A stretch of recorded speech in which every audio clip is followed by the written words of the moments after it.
Alors, comme vous le savez peut-être, nous avons 4 piliers dans l'association. Et là, je vais vous parler du premier pilier et du troisième pilier. Donc, rapidement, le premier pilier consiste à organiser des journées main fortes dans les refuges, au sein des associations de protection animale pour les aider. Donc, récemment, nous avons fait l'association Les Chats de l'Espoir sur Toulouse. Nous avons également fait le refuge de Caser il y a un mois. Et depuis le printemps, nous avons été à 2 reprises au refuge d'Ossillon, à côté de Mazamet. Donc, dans ce cadre-là, voilà, nous apportons notre aide au refuge, que ce soit pour du ménage, pour des travaux, pour de l'entretien. Et au niveau du troisième pilier, nous intervenons donc dans les écoles, que ce soit les écoles primaires, les collèges, les lycées ou même l'enseignement supérieur, pour apprendre aux jeunes générations de quoi a besoin un animal, comment bien s'occuper d'un animal, qu'est-ce que c'est la maltraitance animale. Et voilà, c'est un pilier dans lequel nous sommes très productifs et c'est quelque chose qu'on apprécie beaucoup. Très, très bien. Merci beaucoup. Et le quatrième pilier donc, qui nous rassemble aujourd'hui, c'est vraiment lutter contre la maltraitance animale. Comme vous a dit très bien Léa, nous organisons des journées main fortes au sein de refuges ou d'associations de protection animale. N'hésitez pas si vous avez des besoins, on a plein de petits bras et plein d'énergie. Oui, donc du coup, dans le quatrième pilier, on a mis en place, on est à peu près à 30 interventions en présentiel, donc devant des policiers municipaux, gendarmes et magistrats, mais c'est surtout policiers et gendarmes. On est intervenu 30 fois en présentiel sur l'Hexagone, parfois 2 fois, donc c'est ce qui trompe l'œil. Et on a fait 3 e-formations. À l'occasion de la e-formation 2, on a décidé de toute façon, toutes nos actions sont destinées à aider un maximum les collègues de terrain. Et à l'occasion de la e-formation 2 qui a eu lieu l'été 2022, on a fait une convention avec l'ICAD qui nous offre 1000 lecteurs de puces par an que l'on redistribue dans les commissariats et les gendarmeries. Peut-être rappeler que c'est le 3e trafic mondial et que ça nous est très précieux, même si on n'a pas de ligne budgétaire en commissariat et gendarmerie, mais ça nous est très précieux en cas de divagation, mais aussi en cas de vol, en cas de suspicion de vol. Voilà. Donc on continue, on en a actuellement 1150 sur l'Hexagone, sur 91 départements. En termes de convention, on a signé une convention avec la DDSP 31. La DDSP 31, c'est le grand commissariat qui est à l'embouchure, mais aussi tous les policiers qui sont en sécurité publique sur la Haute-Garonne. On a aussi signé des conventions dans un autre cadre avec les parquets de Castres, Saint-Gaudens et Albi. Je suis en train de signer avec Foix et Cahors. Là, c'est pour les auteurs des infractions. C'est-à-dire que les gens sont condamnés par le magistrat à verser 150 € à l'association et à passer une journée de stage avec nous. Alors, quand je dis avec nous, c'est un vétérinaire, un policier ou un gendarme et un éducateur canin. Et le fil conducteur de la journée, c'est recenser un petit peu les besoins fondamentaux des animaux.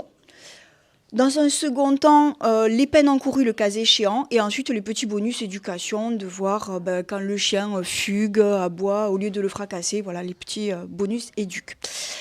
Et la convention donc signée avec l'ICAD. Quand je dis 30 formations en présentiel ou nos e-formations, c'est toujours avec une équipe de professionnels que l'on va voir maintenant.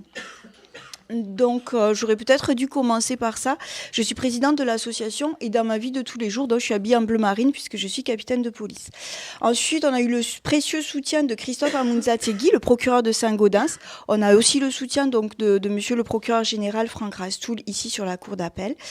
On joue collectif, c'est-à-dire que policiers, gendarmes, on évite toutes les guerres et naturellement, on a un gendarme avec nous, Vincent, Marion, que nous avons le plaisir et la chance d'avoir avec nous ce matin, Monia, qui est formatrice au PJ à l'école de police de Toulouse, Sébastien, qui est aussi collègue pour tout ce qui est la canine. Les interventions canines, Ségolène qui a fait une convention avec la DDSP 31 qui est éducatrice canin pour les chiens de catégorie en priorité. Marie-Christine qui est vétérinaire mixte. Océane que nous avons aussi le plaisir d'avoir avec nous aujourd'hui qui est vétérinaire. Et Sandrine, donc la vice-présidente qui est aussi éducatrice canin. Il y a 3 axes pour tout ce qui est donc ces formations. C'est tout ce qui est l'intervention face à un chien en stress ou dangereux, parce que sur un signalement, on le dit meuble, sans vouloir stigmatiser, on va dire nos interventions du quotidien, des marginaux, tout ça, c'est important pour nous, policiers ou gendarmes, de savoir intervenir.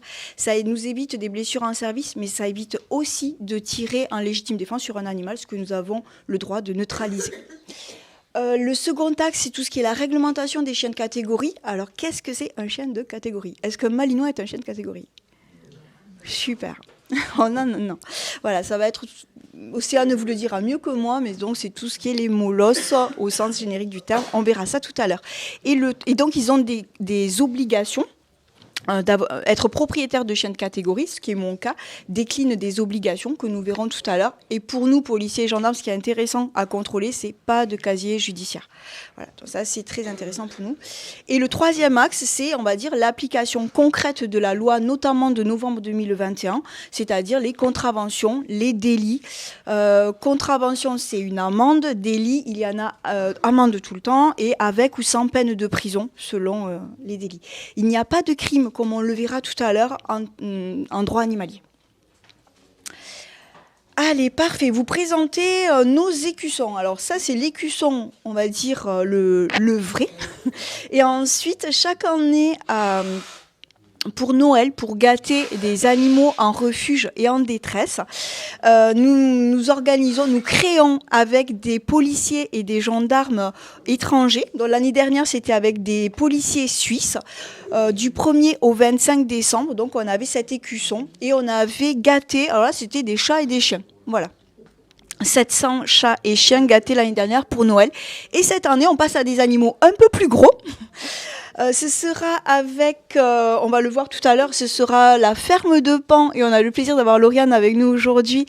Et Stéphanie du sanctuaire de la Garie, qui en fait accueille des animaux donc en détresse que l'on sort de maltraitance. Les coqs de combat, les chèvres, les ânes, les cochons, voilà, tous ces animaux qui rentrent pas dans des refuges traditionnels, mais qui c'est d'un grand soutien, parce que quand ils ont vécu l'horreur, on sait que là, ils seront dans des petits coins de paradis. Donc cette année, on a gardé nos collègues suisses, mais en plus, on a des collègues anglais, donc des policiers anglais. Et cet écusson c'est aujourd'hui le premier jour des ventes. Et encore en pré-vente. Bon, on triche un petit peu aujourd'hui. Sinon, c'est du 1er au 25 décembre. Et donc, tous les bénéfices serviront donc à gâter ces animaux-là, comme on peut le voir. Donc, Benjamin et Lauriane pour la ferme de Pan.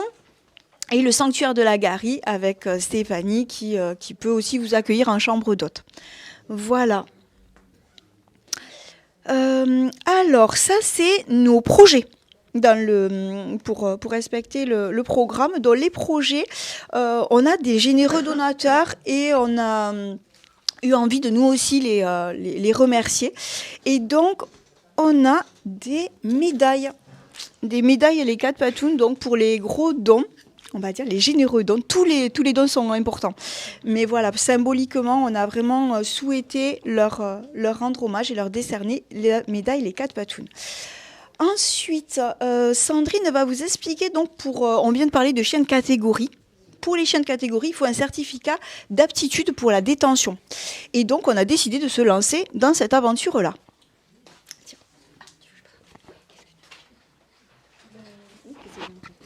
Pardon. Donc, on a décidé de mettre en place une formation pour les chiens catégorisés.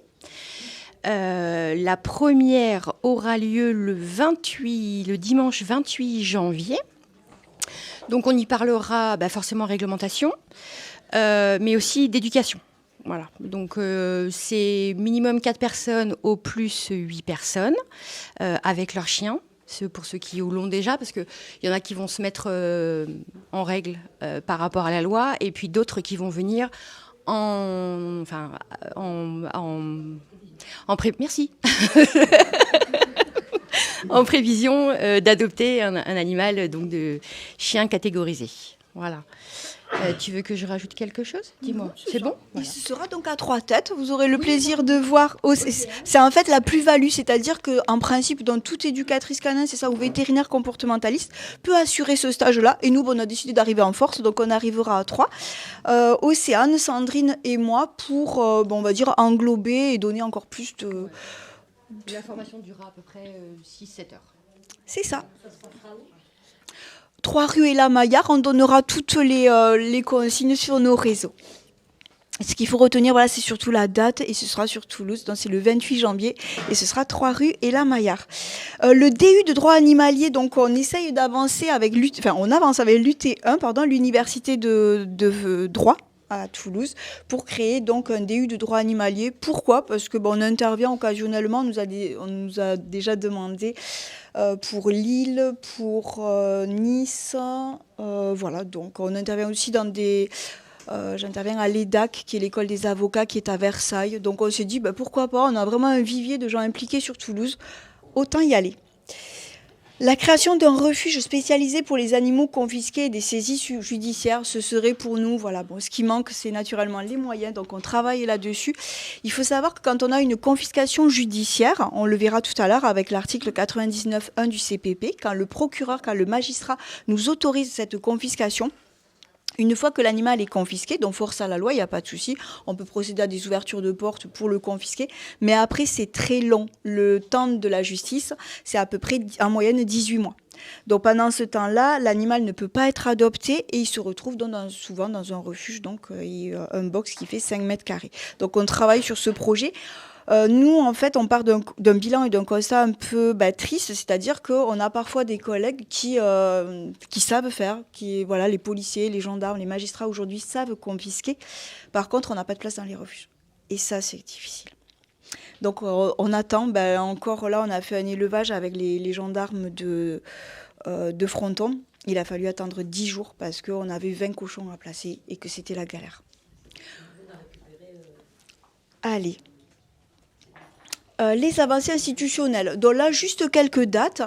Le 28 octobre l'année dernière, on avait la création au niveau de l'OCLAESP, 15 policiers et gendarmes, donc au niveau national, qui étaient regroupés pour lutter contre la maltraitance animale. On ne va pas se mentir, 15 policiers et gendarmes au niveau national, on va dire c'est les gros trafics. Mais j'allais dire, on avance. Voilà.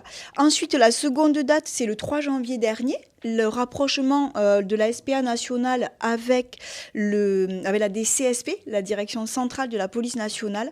Et là, du coup, c'est vraiment tout ce qui est dans la prise en compte, on va dire, globale de la maltraitance. Le 27 janvier dernier, la création du réseau des 4000 référents, 3000 gendarmes, 1000 policiers. Donc, dans les commissariats et les gendarmeries, un policier qui est formé, un policier ou un gendarme donc, qui est formé, qui est identifié et qui, tout doucement, donc, pourra prendre en compte. Quand je dis formé, le 30 novembre prochain, l'ensemble des gendarmes devraient être formés. Les policiers, on commence à travailler sur cette formation. Pour être transparent avec vous. Mais au-delà de ça, ils ont accès à nos e-formations. Tout le monde a accès aux e-formations, eux en particulier, et gratuitement, et donc avec les lecteurs de puces et le tableau des infractions, l'ensemble des codes NATINF. Maintenant, je vais passer la parole à Marion, qui va nous faire un bilan, puisque le parquet général n'a pas pu être là aujourd'hui, mais Marion suit ça au quotidien, donc dans toutes les signalements, les enquêtes que nous faisons, ensuite elles partent au tribunal, et là je passe la parole à Marion. Merci beaucoup. Donc là c'est la petite avancée effectivement sur ce qu'on appelle le PEMA, Pôle environnement... le PEMA, du coup, le pôle environnement maltraitance animale, du coup, à 1 an. Alors pourquoi à 1 an ? Parce que du coup, c'est une structure qui a été créée en septembre 2022.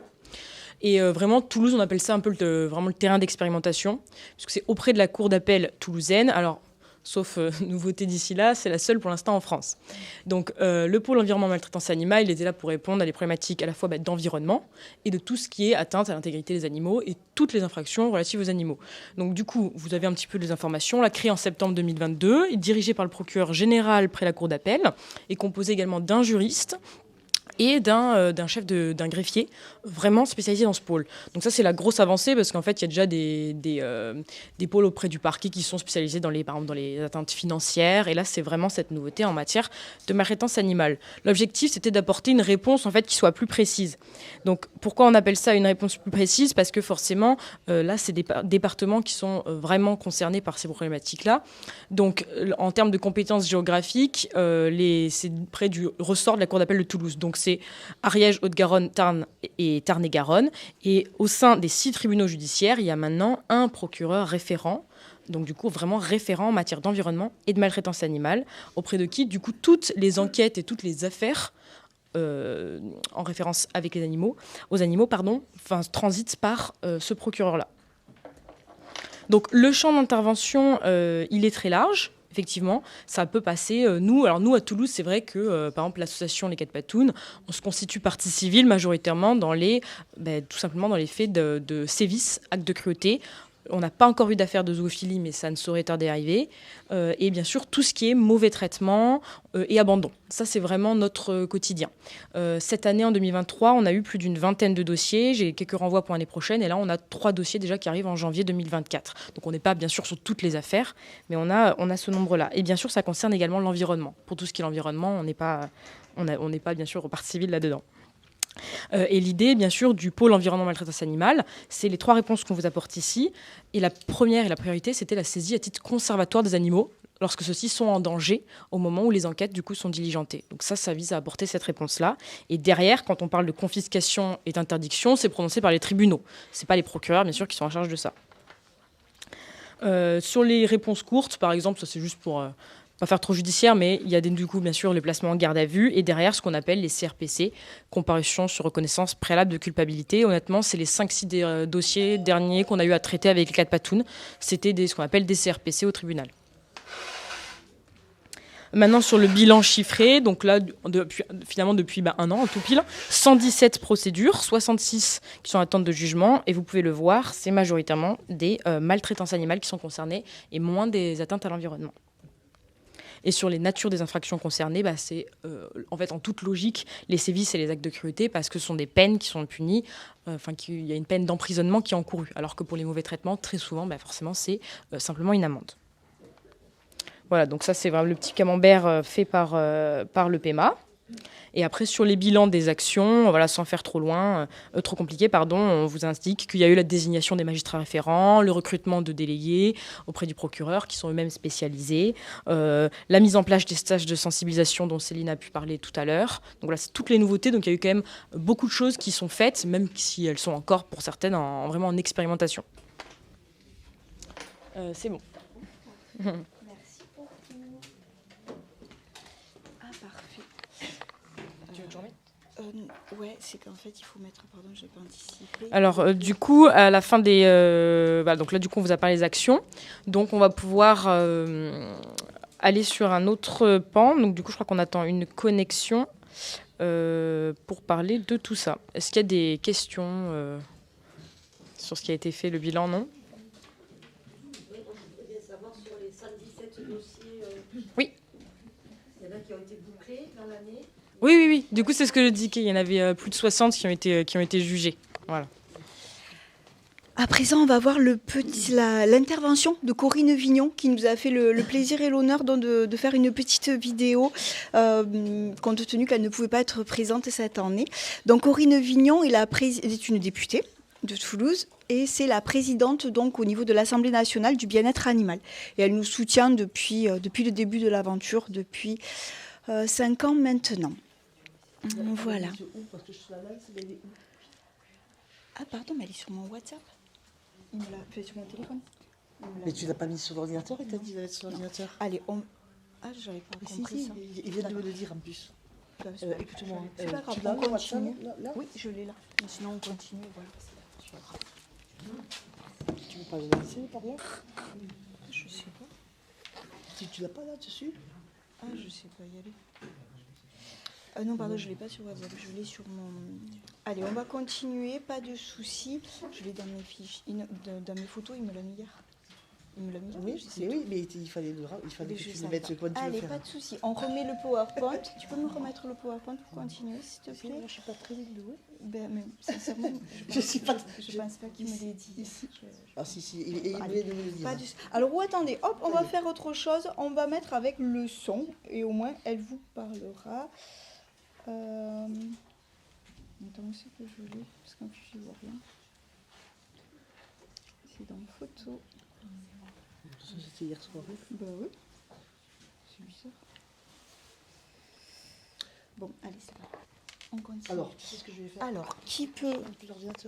Alors, qui peut porter plainte et qui peut se constituer partie civile? Est-ce que vous avez une idée qui peut porter plainte? Ouais, n'importe quelle association? Alors, en fait, pour porter plainte, il faut juste être victime. C'est-à-dire, ça va être soit le propriétaire de l'animal, mais en effet, si c'est lui qui est défaillant, ce sera une association de protection, une association de protection animale. Donc, il faut que dans ses statuts, il est bien mentionné que c'est une association de protection animale. Et qui peut se constituer partie civile? Alors là, en effet, toutes les associations de protection animale ou toutes les victimes, mais pour demander la confiscation définitive de l'animal, l'interdiction définitive d'en détenir, donc on l'a par moment, mais on a plus souvent du 3, 5 ou 10 ans. Et par contre, pour avoir des dommages et intérêts, en effet, elle doit avoir 5 ans d'existence. Non. Juste être victime de le propriétaire ou une association de protection animale. Comment faire un bon signalement? Tu veux peut-être intervenir, Sandrine? Merci. Oui, mais on doit passer. On se voit à la fin si vous voulez, parce qu'il y a énormément de. Non, mais c'était à propos de la constitution de partie civile. Oui. Un truc que je comprends pas en fait. Il y a une plainte et ensuite, par exemple, il y a une plainte d'un particulier et tout à fait. Se constitue partie civile sur la plainte préexistante. Tout à fait. C'est comme ça, exactement. D'autres assos peuvent se constituer partie civile. C'est ça. Et comment on se constitue partie civile matériellement auprès du tribunal, tu veux dire? Oui. Vous pouvez vous constituer partie civile après le jour de l'audience, à voir si elle sera déclarée recevable, parce que sinon, pour imaginer qu'il y ait 70 associations sur une affaire. Donc, et après, là, du coup, vous prenez conseil auprès d'un avocat ou vous adressez un courrier de constitution de partie civile au tribunal. Voilà. Très bien. C'est important de faire un bon signalement. Sans ça, en fait, ça va nous mettre des freins, nous, policiers et gendarmes, pour pouvoir intervenir. Donc, on a besoin de ces éléments-là. Je vais donc me pousser. Donc voilà, on reçoit, comme vous pouvez vous imaginer, énormément de signalements de plein de gens, et même partout en France.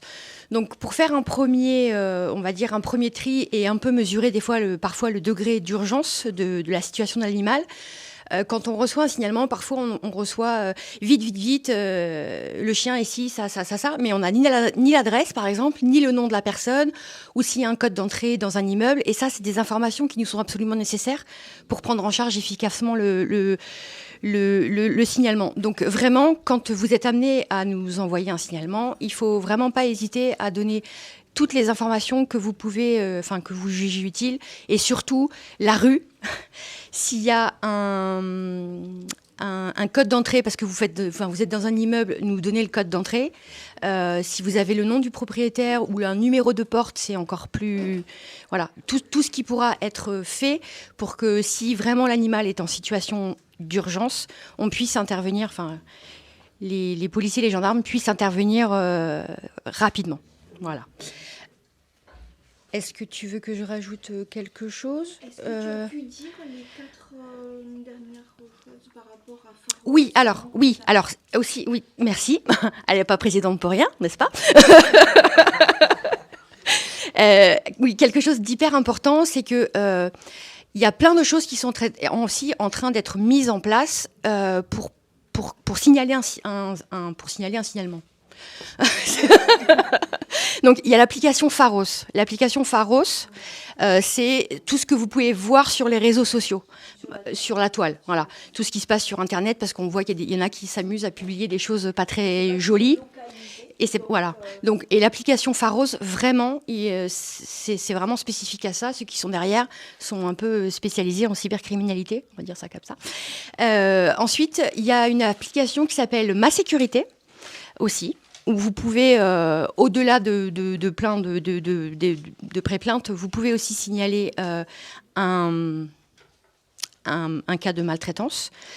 Il y en avait une autre aussi, Mon Commissariat.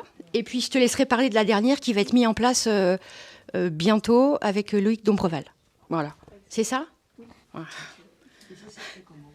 Pharos, c'est Pharos. Ouais, tout simplement, je ne sais pas, mais ça s'écrit comme ça. Merci beaucoup Sandrine pour ces précisions. C'est très important, voilà, au moins qu'il y ait une infraction pour que l'on puisse intervenir, et après de bien avoir votre identité. Alors naturellement, je pense que Sandrine l'a dit et très bien, c'est le fait, nous on les garde pour nous, vos coordonnées. Ça reste anonyme, mais on en a besoin parce que parfois, rien que d'avoir le code pour rentrer ou des choses comme ça nous facilite beaucoup l'intervention. Surtout si on doit aller vite. Oui. Ce flyer ? Oui. Bien sûr. Oui. Oui. On recommuniquera. Et puis, et on essaie d'avoir, pour ne rien louper, parce que comme je disais au début, on en reçoit énormément, et on essaie d'avoir qu'un seul point d'entrée. Donc c'est essentiellement l'adresse mail, et si des gens parfois nous dénoncent des cas de maltraitance sur Messenger, via Facebook, on redirige, il y a l'adresse des cas de Patoun pour que les gens redirigent, parce que on en avait sur Insta, on en avait partout. Donc, et en général, quoi qu'il arrive, je donne toujours, quand je réponds, parce que c'est moi qui réponds aussi, mais je donne toujours la fiche en pièce jointe, comme ça, si ça peut être diffusé, tout ça. On peut la mettre sur le site. Ah, mais oui, carrément. Ouais.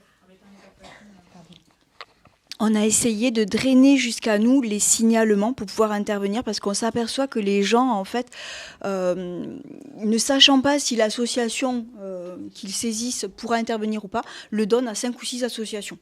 Donc après, on se retrouve avec, soit on arrive à 3 ou 4 sur l'Inter, soit sinon, on n'a pas le temps de traiter parce qu'on en reçoit des dizaines par jour, voire plus.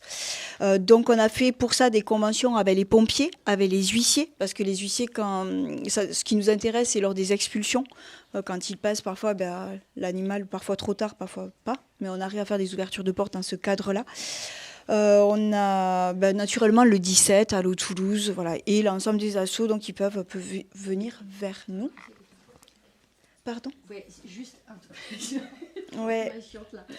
Juste parce que parfois, c'est pour ça que Céline, elle le précise bien, c'est ce qui relève de ce qu'ils peuvent être pris en compte. Parce que s'il n'y a pas d'infraction, je veux dire, quelqu'un qui ne promène pas son chien, faut pas nous faire perdre du temps. Oui. Les gens qui ne regardent pas leur chien dans les yeux quand ils donnent à manger, ce n'est pas une infraction pour l'instant, dont nous, on ne pourra pas intervenir. Non, le dernier petit point que je voulais vous parler par rapport à ça est justement de drainer les interventions pour pouvoir être opérationnel après, le plus efficace. L'ancien député Loïc Dumbreval est en train de créer là, au niveau du Conseil national de la protection animale. On a eu une visio la semaine dernière sur ce sujet avec pas mal d'associations au niveau national. Donc, ils vont créer une plateforme avec 4 opérateurs qui pourra drainer les signalements, mais au niveau national. Après,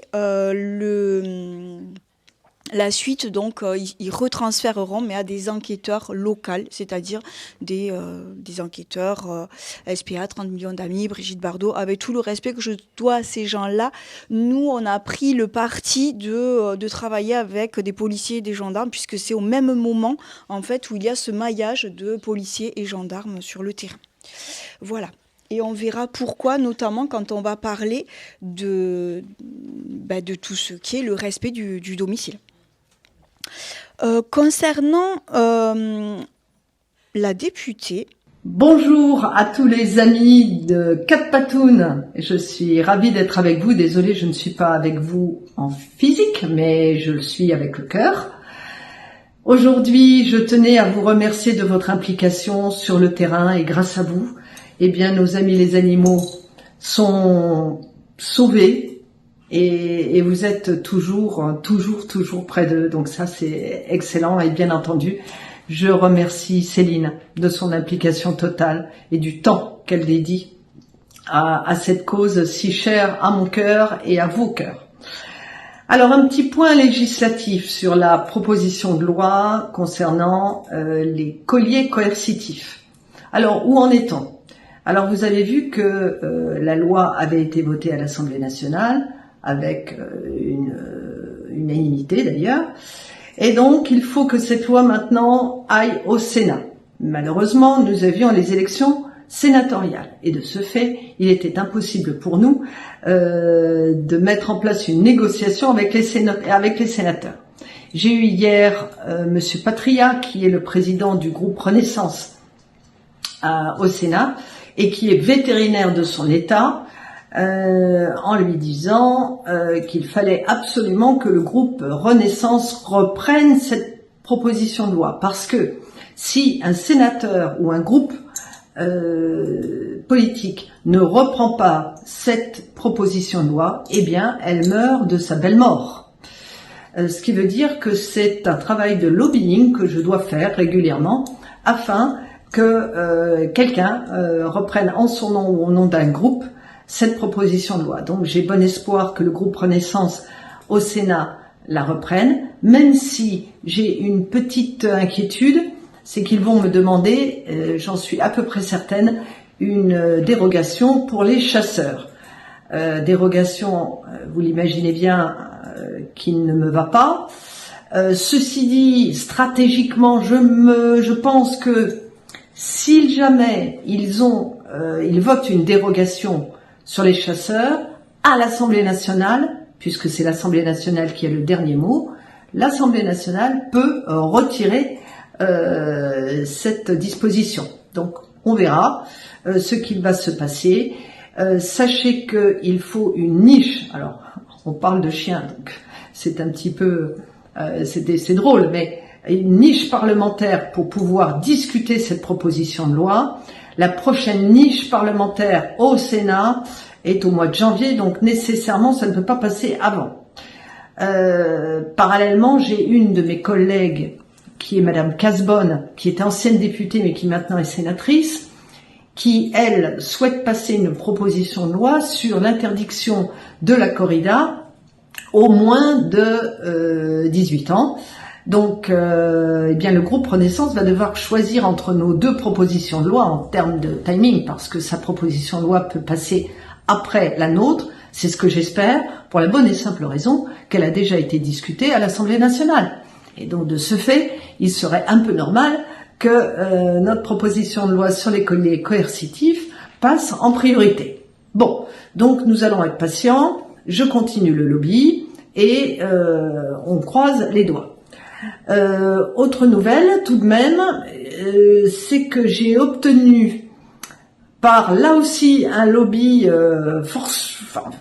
ça a été compliqué, mais au niveau du PLF, c'est-à-dire le budget de la France, eh bien j'ai obtenu que nous ayons une subvention de 3 millions d'euros pour les collectivités, les petites mairies, qui disent toujours qu'elles n'ont pas d'argent, pour stériliser les chats errants. Et donc, cette disposition de 3 millions d'euros va être acceptée dans le 49.3. Alors, vous allez me dire, c'est pas assez, j'en ai bien conscience, mais c'est déjà un début. Et sachez que nous n'avons financé une collectivité pour aider à la stérilisation des chats errants. Donc, c'est une première. Donc ça, c'est un petit combat dont je suis assez fière.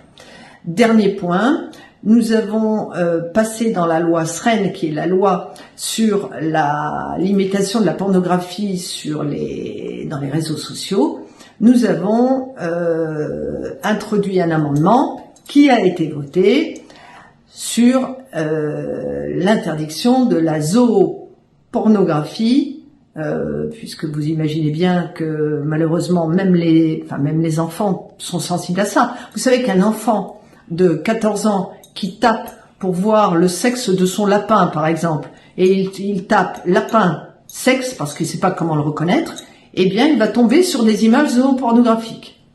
Donc l'idée était de pénaliser, bien entendu, les sites qui proposent ce genre d'images assez ragoûtantes. Bien, donc ça aussi c'est une victoire, petite victoire, mais vous savez qu'en matière de bien-être animal, il faut y aller pas à pas, et que c'est pas forcément facile vu les difficultés que l'on a partout. La société est compliquée, vous le savez. Il y a des problèmes sociaux, il y a des problèmes, il y a la guerre un petit peu partout. Donc là, les animaux malheureusement passent en deuxième plan. Mais ceci dit, je compte bien, je n'arrêterai pas de lutter pour qu'ils soient défendus au Parlement et au plus haut niveau de l'État. Donc comptez sur moi, je suis près de vous. Encore bravo pour tout ce que vous faites. Vous êtes sensationnels. Sans les personnes de terrain, eh bien il n'y aurait rien. Et Quatre Patounes est quand même l'association que je préfère. Je vous embrasse tous, toutes et tous, et une bise spéciale à Céline. À bientôt. Au revoir. Du 3 ans et 45 000. Alors on peut se dire pourquoi, parce que finalement il va prendre que quelques mois. Non, pour nous c'est important. On passe 3 ans, en fait, on pourra avoir accès à de la géologue et on pourra pénétrer dans le domicile juste avec la validation, l'accord du JLD et pas l'assentiment de la personne.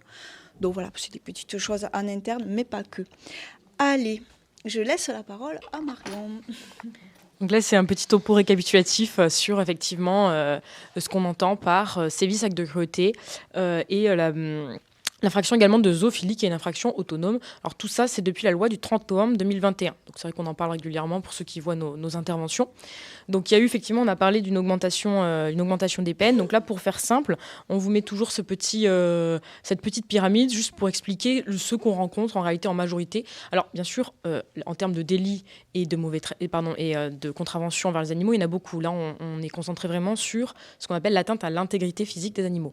Donc vous retrouvez effectivement le fait de donner involontairement la mort à un animal, qui est simplement contraventionnel. Les mauvais traitements, le fait de donner volontairement la mort à un animal, avant 2021, c'était une simple contravention, c'est dorénavant un délit, ça veut dire qu'il y a une peine d'emprisonnement qui est encourue. Et ensuite, celui qu'on rencontre majoritairement, le délit de sévices graves, acte de cruauté, qui comprend également l'abandon. Donc en fait, il y a un article où on a sévices graves, acte de cruauté, abandon, et un article autonome qui vient sanctionner ce qu'on appelle les atteintes sexuelles maintenant. Donc ce qu'on appelle couramment la zoophilie.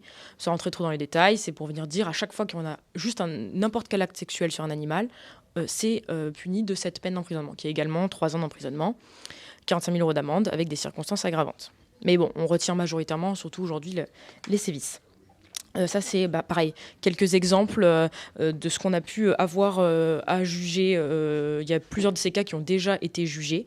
Alors, Céline, tu vas en parler, bien sûr, mais ça, c'était Magny. Je ne rentre pas dans tous les détails, mais ça a été assez médiatisé. C'était au tribunal il y a 1 mois et demi. Donc, c'était l'abandon de Magny et c'était en CRPC, comparution sur reconnaissance préalable de culpabilité.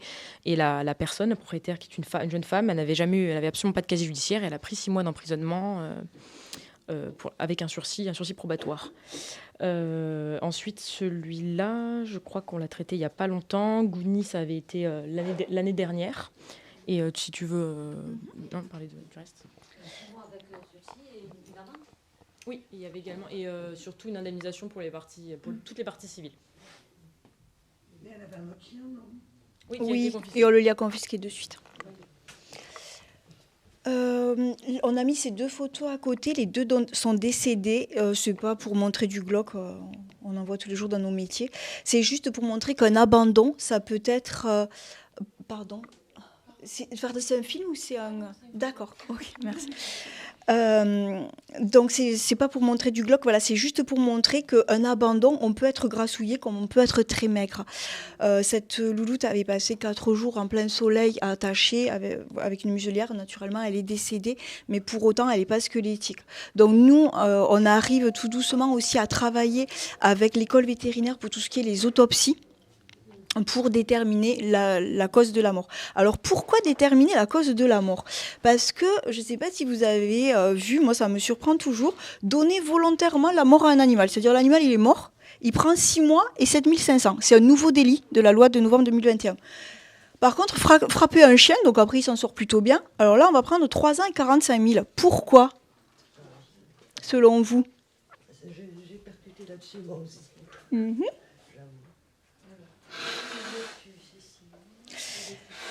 Alors, dans nos procédures, on essaye toujours d'étayer. Il y a toujours, pour une infraction, est constituée dans de l'élément matériel, moral et légal. Et dans l'élément moral, donc, il faut qu'il n'y ait pas que le discernement, ne soit pas altéré. Et il y a donc cette volonté de faire souffrir l'animal. C'est très important pour nous d'étayer que la personne ne pouvait pas savoir que l'animal était en difficulté et qu'il allait mourir. Donc ici, donner volontairement la mort à un animal, il n'y a pas cette notion de souffrance selon la jurisprudence, c'est-à-dire c'est par exemple un chasseur qui va, et je n'ai rien contre les chasseurs, je le précise, qui va par exemple mettre, il y a eu un cas comme ça, sur le Bon Coin, un monsieur qui cède son malinois en zone gendarmerie, les collègues entendent à 2h du matin des coups de feu, ils vont sur place et ils voient donc le malinois couché au sol. Au lecteur de puce, donc ils vont au domicile. Et là, la personne avait cédé dans l'après-midi l'animal à une personne contre bon soin, j'aime bien cette expression, qui finalement, dans la nuit, a supprimé l'animal de 2 coups de balle dans la tête. Donc il n'y a pas cette notion de souffrance puisqu'on dit que l'animal est mort sur le coup. Voilà, donc c'est pour ça que c'est un petit délit. Mais c'est quand même une avancée puisque avant novembre 2021, c'était une contravention. Et par contre, fracasser son chien ou son chat ou son hamster ou son lapin ou ce que vous voulez, là, on passe à 3 ans et 45 000 € d'amende. C'est-à-dire porter des coups de poing, des coups de pied, des coups de batte, des coups sur un animal. Là, il y a la notion donc dans le temps de faire souffrir l'animal. Pareil, le délit d'abandon est un délit qui est continu. C'est-à-dire qu'en flagrant délit, nous, on va pouvoir intervenir dans les 24 heures. Pour tout ce qui est ouverture de porte, garde à vue, perquisition. Là, perquisition, ça va être sur les 8 jours. Mais là, par contre, ça va être un délit continu. C'est-à-dire que si la personne est partie, ça fait 8-10 jours, ou comme on a vu ici, pour ce chat qui est resté 2 mois seul à Cugnot, malgré ça, on était sur un délit continu et on pouvait donc intervenir. Voilà. Par contre, si on frappe son chien, son chat, son hamster jusqu'à qu'il meure, là, ça va être une circonstance aggravante. Tu en as parlé ou pas? Non. Tu veux en parler? Ouais. Donc, la circonstance aggravante, c'est quand c'est fait par le propriétaire de l'animal ou si jamais vous l'amenez en pension et que la personne qui en avait la responsabilité soit défaillant. Ça va être aussi quand ça entraîne la mort. Et là, on passe à 4 ans... 5 ans et 75 000. Voilà. Il y a aussi en face d'un mineur.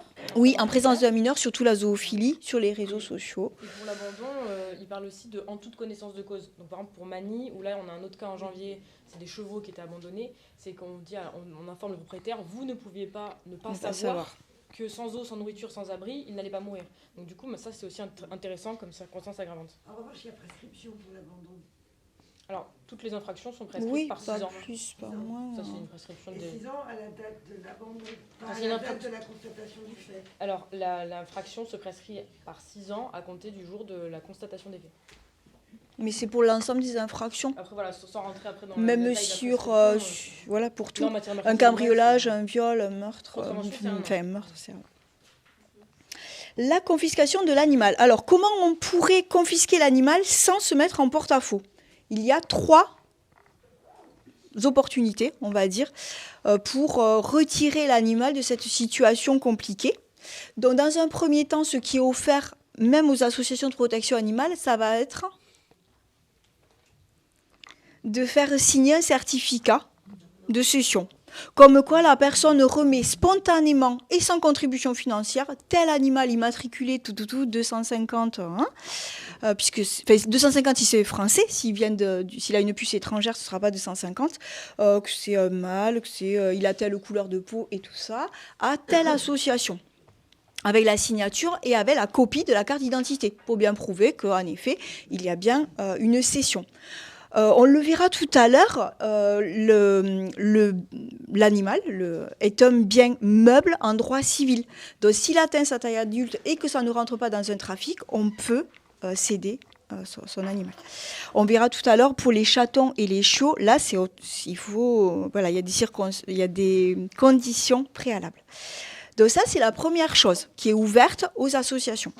Ensuite, il y a dans le cadre, mais ça c'est que pour les chiens de catégorie, si les conditions ne sont pas respectées, on le verra tout à l'heure, voilà, le vaccin contre la rage, la déclaration en mairie, l'attestation comme on a vu, casier judiciaire, tout ça, alors le maire peut prendre un arrêté municipal où le préfet peut se substituer.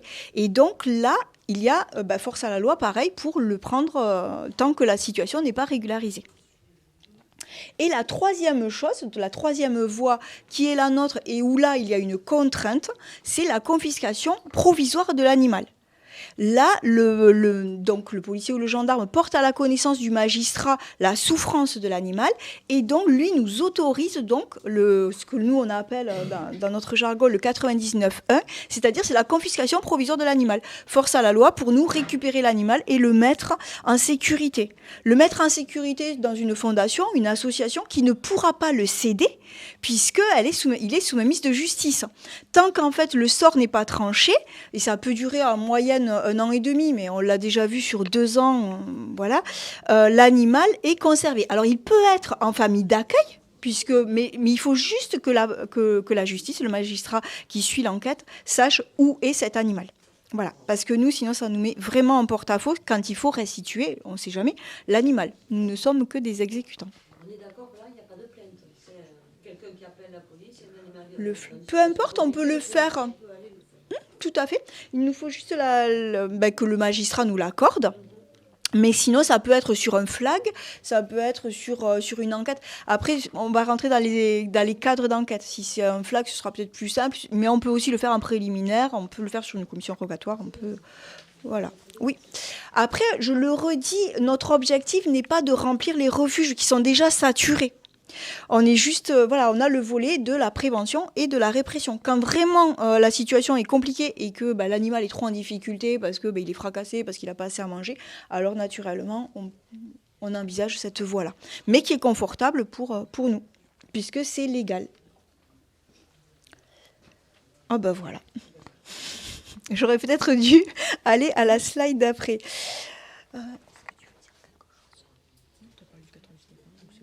C'est bon.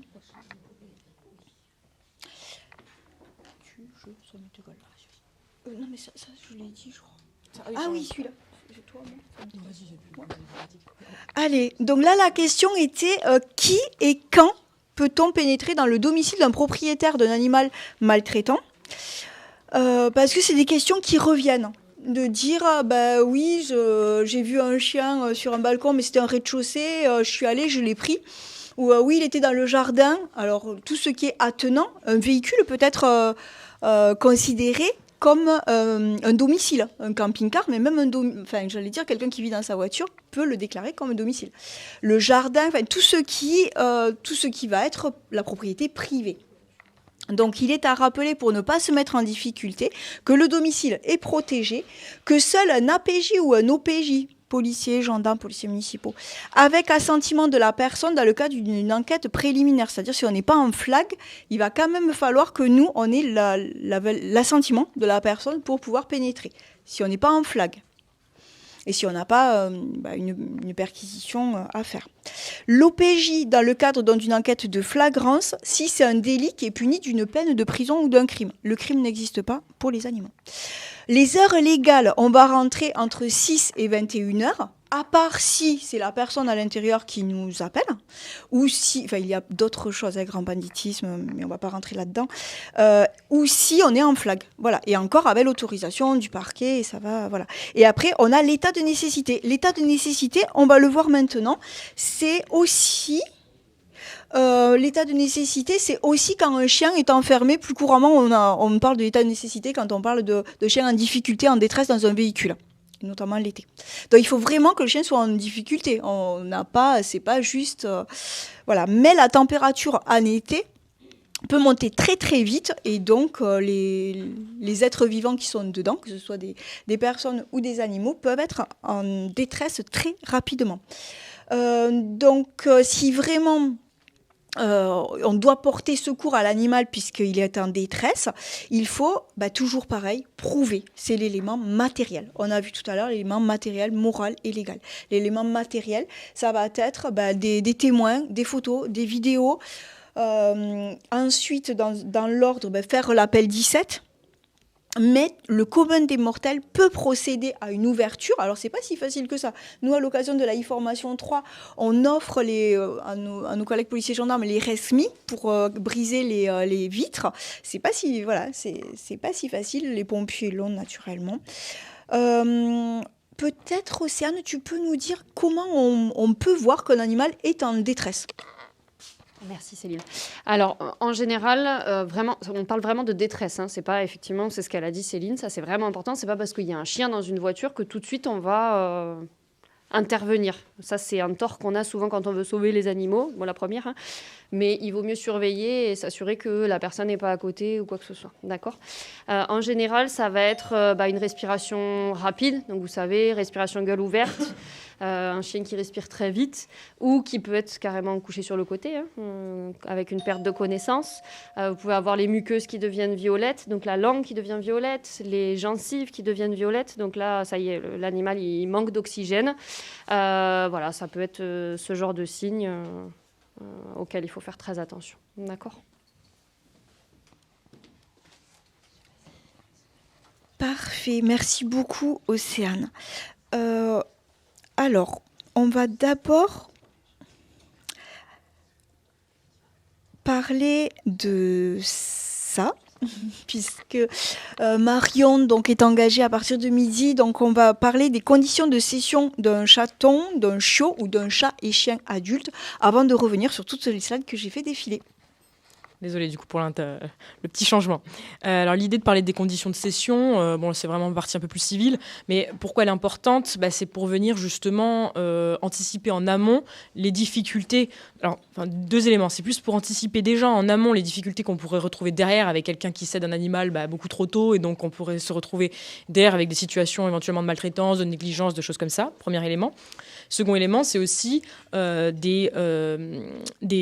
encore des éléments pour que les forces de l'ordre, notamment, puissent constater quand on arrive sur une situation un peu délicate, bonjour, est-ce que l'animal est identifié, quel âge a cet animal, etc. Donc ce que vous pouvez voir sur les conditions de cession, c'est tout simplement déjà que les chiens et les chatons, j'aurais dû faire le quiz, mais soient âgés de plus de 8 semaines. Donc, ça veut dire que l'animal doit être sevré. Donc déjà, si on cède un animal au bout de 2 semaines, il y a un véritable problème. Le fameux certificat d'engagement et de connaissance. L'année dernière, on en avait déjà parlé puisqu'il commençait à être mis en œuvre. On le retrouve maintenant. Donc le fameux certificat d'engagement et de connaissance, qui est obligatoire depuis janvier 2023, et qui est obligatoire pour les équidés, chiens, chats, lapins. Donc du coup, c'est un certificat qui est fait pour chaque espèce, et qui du coup doit être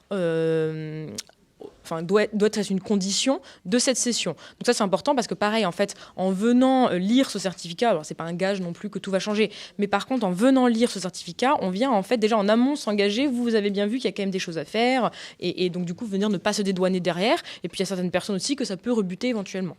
Donc ce fameux certificat. Et ensuite le certificat vétérinaire de cession, si l'animal est de race. Donc du coup, si l'animal également est de catégorie, on a l'obligation d'avoir, Océane reviendra tout à l'heure sur les chiens de catégorie, mais on a des particularités pour les chiens catégorisés. Et l'attestation de vente. Donc bien sûr, il y a des particularités quand vous êtes un professionnel avec des, je ne sais pas si on revient dessus après ou pas, mais une obligation d'être inscrit à la chambre d'agriculture. Voilà. Et le certificat... On continue quand même, mais vous pouvez rester attentif. Et la chambre d'agriculture. Et le certificat de cession, du coup, ça pas la peine d'en parler pour l'instant, mais c'était un modèle, en fait, qui est plutôt important parce que dans tous les dossiers d'enquête qu'on retrouve quand on arrive au tribunal, on a très souvent, en fait, un moment où on a ce certificat de cession qui est signé par la personne qui nous dit, par exemple, juste un petit exemple court, le dernier, on a eu au tribunal, là, c'était une histoire de maltraitance sur des chats, et dès que les forces de l'ordre sont arrivées au domicile de la personne, elle a dit de toute façon, je reconnais pas vraiment les faits, mais je vous les laisse parce que j'arrive pas à m'en occuper. Dans ce cas-là, on les récupère pas comme ça, bien sûr, on fait signer un fameux certificat de cession qui permet d'être au moins complètement au clair quand on arrive au tribunal. Merci beaucoup. On était ici. Allez, parfait. Est-ce que l'identification est obligatoire ? Oui. Alors, on entend par identification. Merci. Chacun son rôle, vous avez vu. C'est bien. Je ne perds pas les animaux, ils ne se réveilleraient pas. Donc... Ça vaut peut-être mieux. Donc oui, l'identification est obligatoire. Donc vous savez qu'en France, le tatouage est encore autorisé, d'accord, mais il est reconnu qu'en France. Pour les animaux qu'on tatoue actuellement. Si c'est des animaux qui ont un certain âge, ils peuvent encore circuler dans les pays étrangers avec le tatouage, d'accord ? Mais actuellement, si on tatoue un animal, il ne pourra pas voyager à l'étranger avec ce tatouage. Il n'est reconnu qu'en France, ok ? Après, régulièrement, notamment pour les chats sauvages, les vétérinaires, nous, on met des petits symboles, en fait, des petits cœurs, voilà, on met un peu ce qu'on veut, pour une petite croix, parfois pour notifier simplement que l'animal a été stérilisé. Et ça vous évite, vous, d'aller récupérer les chats errants et qu'en fait, il n'y ait déjà plus d'ovaires ou plus de testicules. Oui. Alors, juste un passage pour les petites croix et les petites étoiles. Ouais. Le problème, c'est qu'on sait qu'ils sont stérilisés, mais pas d'où ils viennent. Et parfois, nous, en tant qu'association, on récupère des chats. Ouais. Du coup, on ne sait pas d'où ils viennent. Alors Ouais. on fait un tatouage avec un numéro, le Oui. numéro, Oui. et on a tout répertorié et on sait. Parce que parfois, Ouais. ils sont sauvages, Oui. d'autres semi-sauvages, Oui. ils sont déplacés et on ne peut pas Ouais. voir. Donc, Ouais. ça, il y a une petite chose à Oui. savoir. Alors après, il n'y a aucune réglementation actuellement. Donc en fait, chaque vecto fait un peu ce qu'il veut. Logiquement, on n'est même pas censé les tatouer en fait. Quand on les a castrés, c'est un truc qu'on fait en plus pour que ce soit plus facile pour les personnes qui trouvent les chats errants à l'extérieur et qui voient qu'effectivement... L'identification est obligatoire pour les chats errants aussi. Oui, bien sûr. Mais là, je parle juste de notifier, que l'animal est castré. Ça évite de venir le récupérer en fait, tout simplement. C'est tout. De le ramener. Oui, l'identification. Ouais. Alors, ça ne protège pas. Alors, cette chat libre, s'ils sont récupérés par les fourrières privées ou autres, Oui. ça ne protège absolument pas. Alors qu'un tatouage, même s'il n'est pas officiel d'association, Oui. on nous appelle. Et ça les Ouais. protège, on peut les remettre. Juste. Oui. Pas de souci. Donc voilà, le tatouage est autorisé en France, c'est reconnu en France, mais pas à l'étranger. Pour pouvoir voyager avec son animal, il faut absolument qu'il soit identifié avec un transpondeur électronique qui normalement se place au niveau de la gouttière jugulaire gauche. Attention, quand vous trouvez un animal, regardez partout. On a les transpondeurs qui migrent énormément. Moi, j'en retrouve des fois dans les cuisses. D'accord ? Et parfois, dans certains pays étrangers, la pose du transpondeur, elle n'est pas au niveau de la gouttière jugulaire gauche. Attention aussi à regarder au niveau des tatouages. Les tatouages, normalement, c'est dans l'oreille, sauf que parfois, sur certains animaux, c'est au niveau de la cuisse. Donc, toujours vérifier partout qu'il n'y ait pas d'identification. D'accord ? Sur certains animaux qui sont pas, ou dont on ne trouve pas l'identification électronique, ce qui est important aussi, c'est de faire une radio parfois. Alors, sur les animaux errants, c'est parfois un peu compliqué, mais sur les animaux qui ont l'air d'être en bonne santé, nous, on fait des radios, parce que parfois, le transpondeur est bien présent, sauf que soit on n'arrive pas à le lire, soit il ne fonctionne plus. D'accord ? Donc, c'est important aussi. Alors après, vous me direz, vous ne retrouverez pas le propriétaire quand même, hein, mais dans tous les cas, on sait qu'il appartient potentiellement à quelqu'un. D'accord ? Donc oui, effectivement, l'identification, elle est obligatoire. En général, on le fait très rapidement, très tôt. Alors, sur les chats, on essaye, nous, sur les chats de propriétaires, de le faire au moment de la stérilisation, parce que les chats, ils n'aiment pas trop quand on passe le transpondeur électronique, là. Après, sur les chiens, on le fait très tôt aussi, sans problème. Parce que chez les chatons, on le fait Oui, quand ils viennent d'association, oui, tout à fait. Oui, à 8 semaines, à 2 mois. Ouais. Parce que la stérilisation, c'est à 6 mois quand même. Ça dépend. Enfin, je veux dire, ça fait un long moment où le chat ne sera pas identifié et elle est Une obligatoire. session. Pourquoi on ne peut pas, les vétérinaires ne peuvent pas l'imposer? On n'a pas de pouvoir de police. Ouais. Par contre, On n'a pas de pouvoir de police, on aimerait bien, hein, mais moi j'aimerais bien taper sur les doigts des gens, mais je ne peux pas. Petite précision, en effet, l'identification est obligatoire en France pour les chats, chiens dont les chats c'est verbalisable que depuis 2 ans. Ouais. Avant c'était pas verbalisable, c'était prévu, c'était obligatoire, mais c'était pas verbalisable. Donc voilà, des petits trous de la raquette de la loi. C'est à hauteur de 750 € d'amende. Toujours pareil, c'est au niveau de l'OMP, donc après c'est la peine maximum encourue. La question du vétérinaire, c'est un praticien qui va soigner, mais en effet, il n'est pas au PJ, il n'est pas là pour sanctionner. Donc, on a, et si jamais ça intéresse, je peux le retrouver, c'est une sénatrice qui me l'avait fait passer, c'est un document comme quoi il informe, le vétérinaire informe comme quoi c'est obligatoire. Mais par contre, lui, il n'a pas de pouvoir de sanction, donc il a un pouvoir, il a cette option, cette opportunité d'informer, comme quoi lui il se couvre, moi je vous ai informé. Voilà. La vaccination. Alors, qu'est-ce que c'est qui est obligatoire en France? Que la rage dans certains cas, mais du coup, Alors, dans quel cas? pour les chiens de catégorie. Ouais, pour les chiens de catégorie. Et à chaque fois qu'on... Il y a plusieurs petites choses, en effet. Alors effectivement, la vaccination anti-rabique, elle est obligatoire dès qu'on veut quitter le territoire français. Parfois, attention, certaines compagnies aériennes ou compagnies ferroviaires ou même si on voyage en bateau, ils peuvent nous demander une vaccination anti-rabique. Parce qu'en fait, quand vous prenez l'avion, y compris pour faire un trajet Toulouse-Paris, si jamais il y a un problème, que vous avez votre chat avec vous, le staff, les personnes dans l'avion ne pourront pas toucher. Voilà, le personnel de bord. Merci. Ça peut porter à confusion. On ne parle pas encore de catégorie. Hein. Le personnel de bord. Exactement, jusqu'au bout. Le personnel de bord ne pourra pas forcément toucher l'animal s'il n'est pas vacciné contre la rage. Donc parfois, il y a certaines compagnies qui l'imposent. Mais en soi, il n'y a aucune obligation. D'accord. Donc effectivement. Seul le vaccin contre la rage voilà. Et que pour les chiens de catégorie. Pour et les chiens de après, catégorie. Tout ce qui est la frontière dans un sens ou dans l'autre, les refuges ou les pensions parfois. Mais ça, c'est des règlements intérieurs. Voilà. C'est ça, exactement. Ouais. À partir de quel âge on peut vacciner un animal contre la rage? 12 semaines. Ouais, donc un petit peu avant 3 mois. Mais ouais. Et ça met 3 12 semaines. Et il y a 3 semaines de délai, effectivement, avant de voyager. Donc logiquement, un animal qui vient de l'étranger, il n'est pas censé arriver sur le territoire français avant l'âge de 4 mois à peu près, quoi. Un animal qui vient de l'étranger, ou même des gens qui ont fait un voyage en Espagne ou quoi que ce soit, et l'animal il a 2 mois ou 3 mois, il y a un problème. C'est qu'il n'y a pas eu la vaccination, ou en tout cas qu'elle n'est pas encore effective. Très bien. Alors, on parle souvent de vaccination, enfin on s'intéresse à la vaccination, souvent c'est « Oh purée, je me suis fait mordre, est-ce qu'il est vacciné ?» Alors, transition toute faite, c'est parti. Que faire en cas de mort? Et quel est le recours si un animal blesse ou tue un autre animal? Donc, quand on a affaire à une morsure, quand on est au courant qu'il y a une morsure, normalement, le propriétaire de l'animal qui a mordu doit déclarer la morsure. D'accord ? La personne qui est mordue, en général, si elle se déplace aux urgences ou chez le médecin doit aussi déclarer. Autant vous dire que c'est quasiment jamais fait, malheureusement. Mais tout fait de morsure doit être déclaré par le propriétaire, la personne mordue ou tout professionnel qui en a connaissance quand il est dans ses fonctions. C'est-à-dire que si moi je rencontre quelqu'un dans la rue mais que je ne suis pas dans mon métier de vétérinaire, là comme aujourd'hui, je suis en civil entre guillemets, s'il me dit il a mordu, moi je ne suis pas dans mes fonctions. Donc ce n'est pas à moi d'aller le faire. Mais par contre je vais dire au propriétaire, allez manifester et dire à la mairie que votre chien a mordu. D'accord ? Donc la déclaration se fait auprès de la mairie et ensuite on a les 3 visites sanitaires.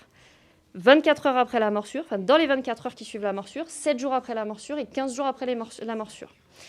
Les visites sont là pour s'assurer que l'animal ne soit pas porteur de symptômes qui sont évocateurs de la rage. D'accord ? Est-ce que vous savez pourquoi c'est 15 jours de mise sous surveillance ? C'est le délai d'incubation. Alors, ce n'est pas le délai d'incubation. Parce que la rage peut incuber pendant des mois et des mois. Vous savez, quand les animaux sont importés de l'étranger et qui ne sont pas vaccinés contre la rage, ils sont mis sous surveillance pendant 6 mois. Là, on est sur le délai d'incubation de la rage. Mais les 15 jours, en fait, c'est parce que si l'animal n'est pas mort dans les 15 jours qui suivent la morsure, c'est qu'il n'a pas pu transmettre la rage au moment de la morsure. En fait, on s'est aperçu qu'au moment où l'animal excrète la rage, à partir du moment où il l'excrète, au maximum, il va survivre 15 jours. Normalement, c'est 13 jours pour celui qui a survécu le plus longtemps. Donc, si dans les 15 jours, il n'y a pas de signes qui apparaissent ou de mort de l'animal, ça veut dire que la personne qui a été mordue à cet instant-là n'a pas pu être contaminée par la rage. Ça ne veut pas dire que l'animal n'est pas porteur. Ça veut juste dire que la personne mordue est saine et sauve, entre guillemets. D'accord ? Donc ça, c'est la première chose, les 3 visites mordeurs, avec la déclaration en mairie. Et ensuite, on a une évaluation comportementale uniquement pour les chiens, pas pour les chats. D'accord ? Donc si un chat mord ou griffe, pas d'évaluation, juste un suivi mordeur ou griffeur. D'accord ? Ouais, tout à fait. Qui griffe ? Suivi chez un mordeur pour un chat qui griffe. Après, bien sûr... C'est les vétérinaires, nous on est plus carrés dans nos têtes. Après, bien sûr... Comment ? Bien sûr. Après, bien sûr, si c'est le chaton ou le chien qui joue avec ses propriétaires et qui blesse son propriétaire en jouant, l'intention n'est pas agressive et dans le but de mordre. Sinon, vous imaginez bien qu'on va déclarer tous les jours des morsures sur tout le monde. D'accord ? Vraiment, l'intention, c'est d'agresser. Et voilà. Donc, une évaluation comportementale qui a lieu, normalement, dans les 15 jours de mise sous surveillance. D'accord ? Alors, souvent, les délais ne sont pas respectés parce que c'est compliqué parfois de trouver un vétérinaire comportementaliste qui soit disponible dans les 15 jours après la mise sous surveillance. OK ? L'évaluation comportementale, elle ne peut être réalisée que par un vétérinaire qui est déclaré sur la liste départementale. D'accord ? N'importe quel vétérinaire peut le faire. Il n'est pas obligé d'avoir une formation préalable. Ok ? C'est pas forcément un vétérinaire comportementaliste. N'importe quel vétérinaire peut le faire. Il suffit juste de se déclarer sur la liste. D'accord ? Quand on fait l'évaluation comportementale, l'idée, c'est de déterminer le niveau de dangerosité de l'animal. Donc, niveau 1, c'est un danger inhérent à l'espèce canine, un chien normal, quoi, d'accord ? L'agression fait partie du répertoire comportemental normal du chien et du chat. Ils ont le droit de dire merde, comme nous. Hein. On n'aime pas tout le monde. On a le droit de grogner aussi, nous aussi et eux aussi, d'accord ? Niveau 2, c'est un danger léger. Niveau 3, c'est un danger critique. Et niveau 4, c'est un danger sévère. Alors, ne me demandez pas pourquoi critique, c'est moins pire que sévère. Pour moi, c'était l'inverse, mais c'est comme ça. C'est la loi. En tant que vétérinaire évaluateur, on va donc donner le niveau de dangerosité et donner des mesures. Mais encore une fois, on n'a pas de pouvoir de police, donc on ne pourra pas les faire appliquer. On va juste écrire, nous recommandons que l'animal soit muselé, qu'il y ait une clôture qui soit mise en place, parfois de replacer ou parfois l'euthanasie dans des cas extrêmes. Ce rapport, il est transmis au propriétaire et au maire. D'accord ? Normalement, c'est la mairie qui doit le recevoir. La plupart du temps, on le transmet à la police parce que la mairie nous renvoie vers la police. Police municipale. Oui, police municipale. C'est pas qu'on aime shooter. Voilà. C'est ça. Donc voilà, maire, police municipale. La première personne, dans les textes, qui doit être informée quand un chien a mordu, c'est le maire. En fait, les policiers municipaux ont trois domaines qui leur appartiennent. C'est tout ce qui est la procédure chien mordeur, tout ce qui est les chiens catégoriques que nous verrons tout à l'heure, puisqu'ils doivent être déclarés en mairie, et la divagation, tous les animaux errants et divagants. Pardon, c'était une petite parenthèse, mais c'était pour les collègues. Tu as fini par rapport à... Juste une petite précision, même un animal qui est vacciné contre la rage doit suivre la surveillance sanitaire. Ça, c'est important, d'accord ? Parce qu'on ne connaît pas les taux d'anticorps à l'intérieur de l'animal, donc on ne sait pas s'il est parfaitement protégé ou pas. Donc tout animal mordeur doit suivre la surveillance sanitaire. Ok ? Mordeur ou griffeur. C'est bon. Parfait. Donc là, c'est, on va dire, la procédure sanitaire, c'est-à-dire de vous protéger, d'avoir la rage et de mourir. Bon, c'est indispensable, c'est normal. Nous, on est moins là-dedans. Il y a aussi le fait de, est-ce qu'on risque quelque chose pénalement parlant ? Comme on a dit, un chien ou un chat qui va blesser un humain, donc il va avoir cette procédure-là. Il ne va pas y avoir de procédure chien mordeur sanitaire pour un chat ou un chien qui va abîmer ou tuer un autre animal. Par contre, il y a des choses sur lesquelles nous on est confrontés, des gens qui viennent au commissariat nous dire j'ai vu mon chat ou mon chien se faire tuer ou avoir quelques crocs. Et là, il y a des choses à mettre en place. Il y a d'abord la responsabilité civile, c'est-à-dire l'assurance du propriétaire qui est là pour dédommager ou pour réparer plus facilement. Le micro. Donc je recommence depuis 10 heures. On fait tous les surpris et vous êtes tous surpris de ce que je vais dire. Non, alors du coup, la procédure chien mordeur. Donc quand c'est une procédure sanitaire, là c'est vraiment quand il y a un humain qui est en jeu. Voilà, qui a été griffé, mordu et qui a des dommages sur lui. Mais il y a d'autres situations compliquées à gérer.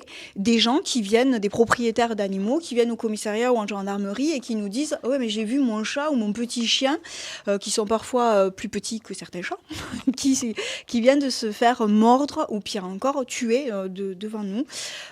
Puisqu'il faut qu'il y ait un lien de causalité, naturellement, qui soit bien établi et que ce soit bien la preuve que ce soit ce chien qui est mordu ou tué l'autre animal. Mais il peut aussi y avoir pour des moutons, on est confronté à pas mal de situations. On l'a dit tout à l'heure, l'animal en droit civil n'est pas une personne, c'est un bien meuble.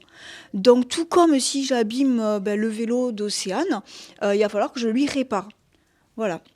Donc tout ce qui va participer à la réparation de l'animal, c'est-à-dire les soins vétérinaires, les médicaments, tout ça, pourront être envisagés au titre de l'assurance du propriétaire engagé, donc la responsabilité civile.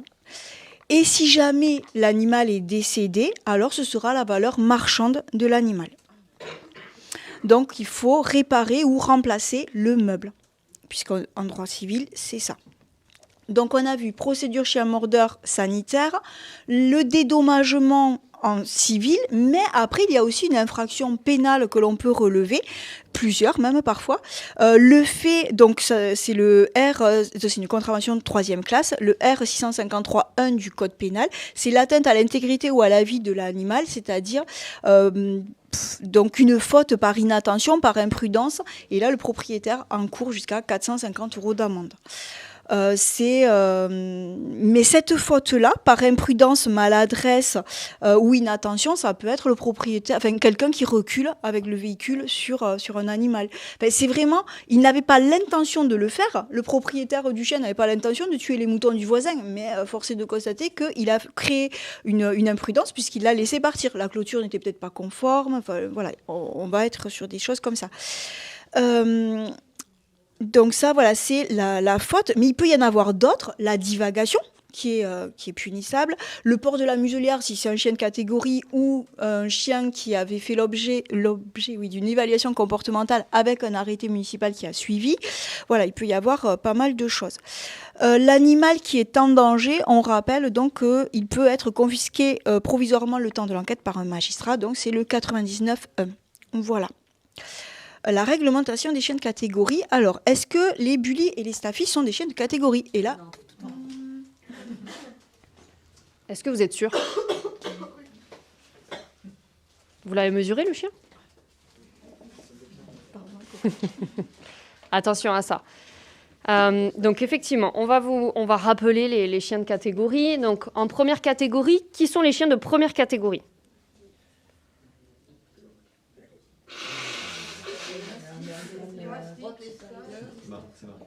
Ouais, mais il manque des précisions.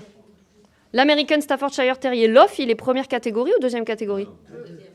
Deuxième, ok.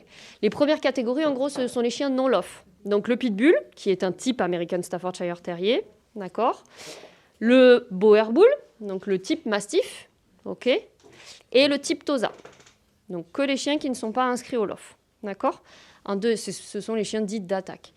En deuxième catégorie, donc ce sont les chiens dits de défense. Alors honnêtement, je ne sais pas quelle est la différence entre un chien d'attaque et un chien de défense. Hein. Ça n'existe pas. Mais bon, c'est comme ça. Parfois, il ne faut pas chercher à comprendre. En deuxième catégorie, donc, vous avez l'American Staffordshire Terrier Loff, le Tosa Loff et le Rottweiler Loff ou non Loff. D'accord ? Le Bully et le Staffy. Alors l'American Bully, attention, il n'est pas reconnu en France. D'accord ? Il est potentiellement inscrit à la BKC, donc l'American Bully Kennel Club, hein, leur société centrale canine à eux, en gros. Mais quand il arrive en France, il peut avoir les mêmes caractéristiques qu'un American Staff. Surtout quand on regarde les XL, en fait, ils ont la même taille, la même tête, etc. Sur ces chiens-là, les propriétaires, il faut les alerter qu'il faut faire une diagnose de catégorie. Est-ce que ça vous parle à tous, la diagnose ? La diagnose de catégorie, n'importe quel vétérinaire peut la faire. Il n'y a pas besoin d'être inscrit sur une liste, il n'y a pas besoin d'être, encore une fois, comportementaliste ou quoi que ce soit. Il suffit juste de se munir d'un mètre ruban. Okay ? La diagnose de catégorie, elle est là pour mesurer le chien et voir si le chien colle à l'arrêté ou non. Et N'importe quel vétérinaire peut le faire. Mais il y en a qui ne veulent pas. Ils ont le droit de refuser. Sur quel motif on peut exiger du propriétaire qu'il fasse cette diagnose-là? En fait, oui. Il y a rien qui oblige légalement un propriétaire de bully à faire cette diagnose-là. Non, sauf qu'en fait, il n'existe pas en France, mais du coup, il n'est pas reconnu. Et du coup, en fait, on ne sait pas ce que c'est. Donc, les gens qui ont un American Bully, normalement, ils sont censés faire une diagnose. Puisqu'on ne peut pas dire dans quelle race il rentre. Donc, comme il a une physionomie qui ressemble à un chien de catégorie, logiquement, le propriétaire est censé se soumettre à une diagnose.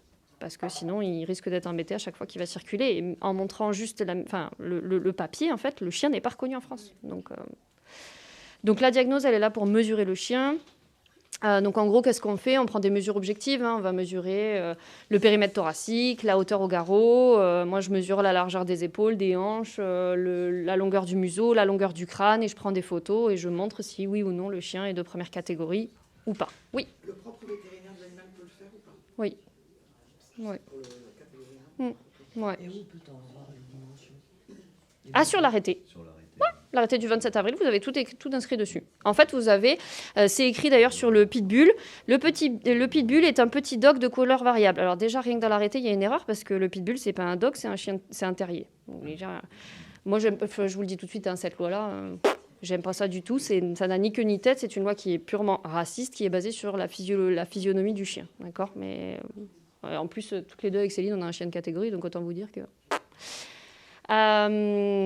donc oui, en fait, vous avez tout décrit. Il y a écrit, c'est un chien qui a un périmètre thoracique qui évolue qui mesure entre 35 et 50 cm. La hauteur, enfin ça c'est la hauteur au garrot.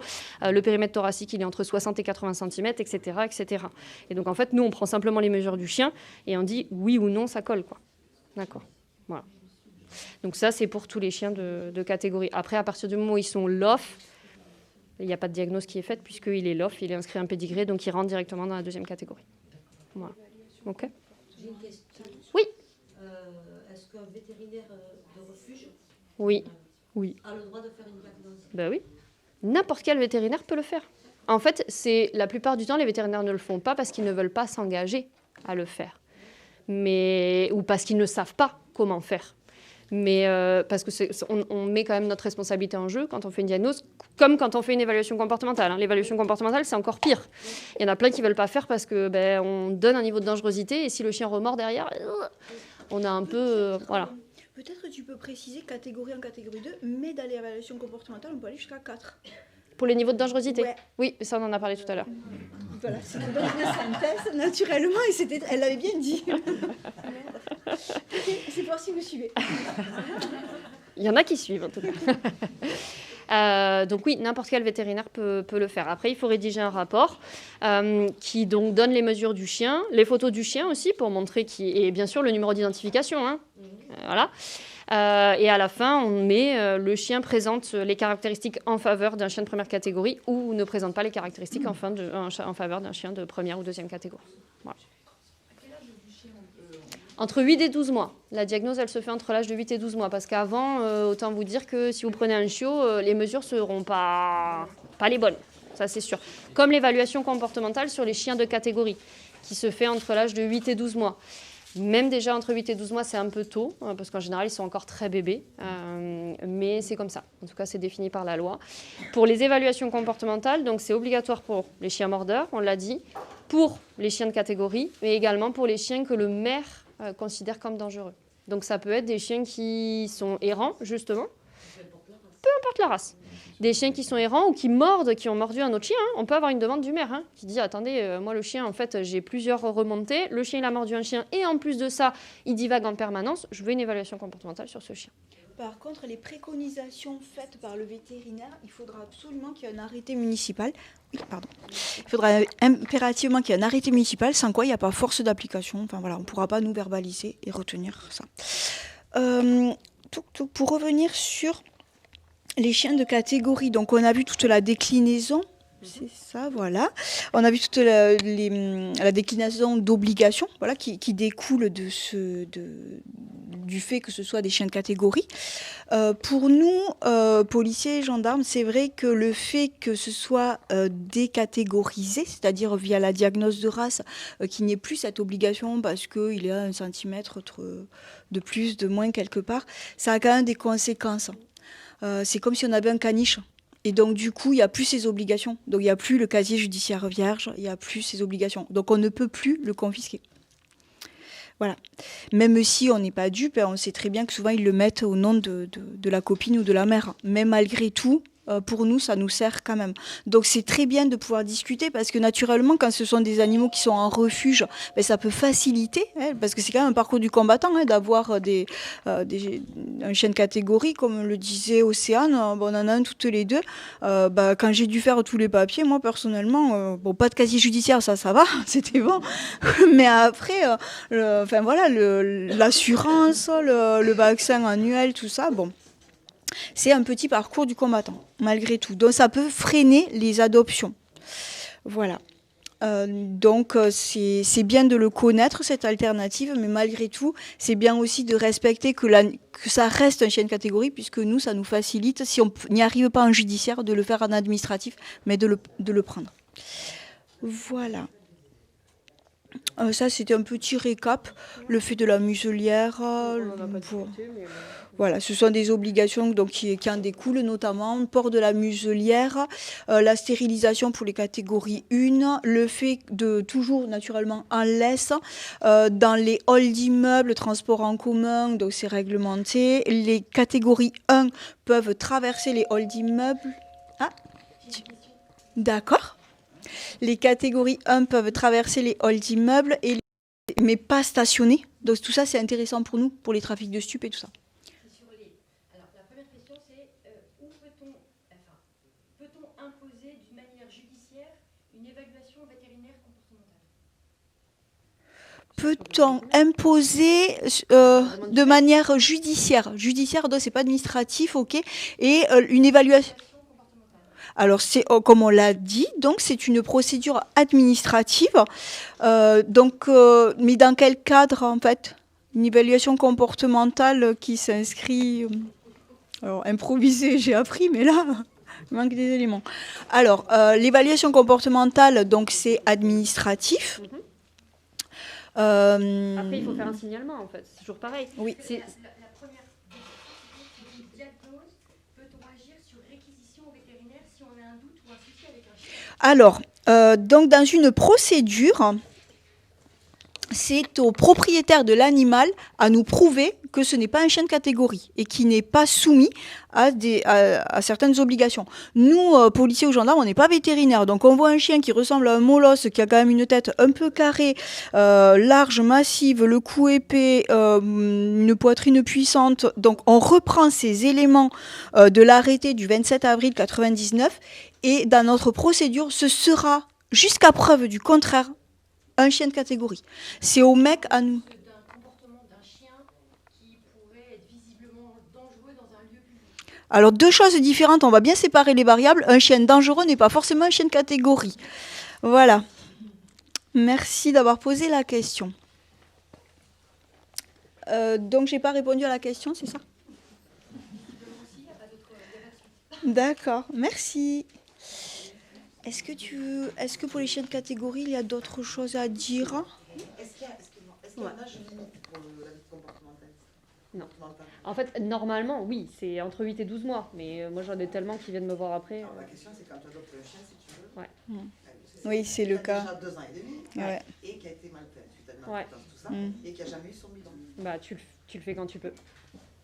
Au plus tôt. C'est obligatoire de le faire. C'est ça. J'ai eu des staffs, mais la réaction peut être quand même différente sur un chien plus âgé que quand on est entre 6 et 12 Ah bah, c'est sûr. Mais c'est pour ça que, justement, entre 8 et 12 mois...